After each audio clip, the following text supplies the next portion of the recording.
historical craft of Hermès comes naturally from the world of leather and saddle making in particular. So let's find out how this special expertise enables the brand in developing special products when it comes to its straps.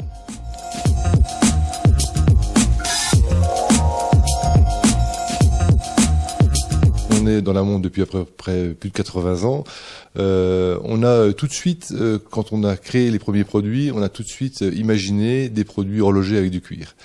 Et dans les années 30, où on avait une créativité forte en termes de produits horlogers mécaniques, puisqu'on était vraiment que dans le mécanique à l'époque, on a réalisé et créé donc beaucoup de produits horlogers qui intégraient donc ces techniques du cuir, aussi bien des cuirs selliers que des cuirs gainés, avec des objets tout à fait particuliers et très originaux. Can you explain us what are the different stages and what kind of leathers are you using in crafting such a special strap? Last year we've done a limited run in Barignan, which is of course the Vaux.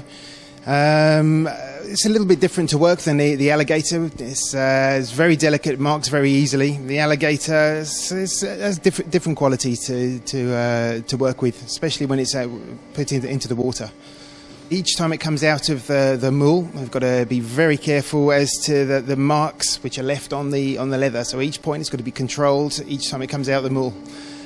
So it's a little bit particular for that. It's lots of control at each point, and at any point, the whole piece could be finished.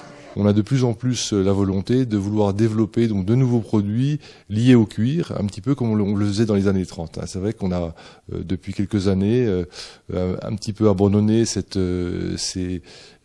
techniques et ces gainages, et maintenant on a envie de redonner cette créativité et ce savoir-faire qui est vraiment propre à la maison, et en particulier sur l'horlogerie. Leather holds all kinds of forms, and especially once it's been moulded into the water, it's been glued into place in 3 different stages.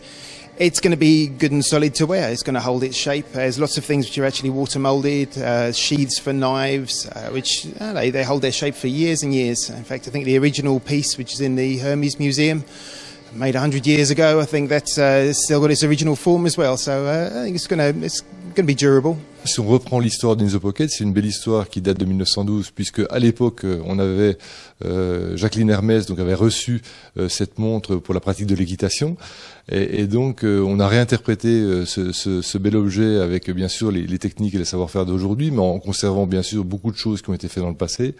Et c'est vrai que pour nos clients, cette interprétation de ce produit donne aussi un imaginaire tout à fait particulier. C'est qu'on a vraiment donné un sens à l'objet avec ce produit, puisqu'il y a une très très belle histoire derrière.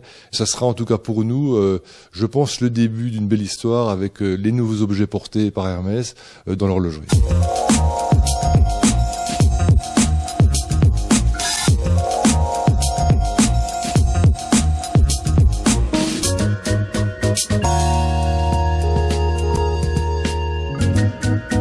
Overall, how long does it take to craft something like this? General for one piece, with all the drying times, it takes about a day to make one piece. And then it goes up to the table upstairs, and they'll take about another day to finish it off. Si un client voulait en tout cas un cuir particulier ou une couleur particulière, pour un peu que ça reste en tout cas dans l'esprit et le style de la maison, bien évidemment qu'on pourrait lui faire un produit sur mesure, comme on le fait pour d'autres métiers.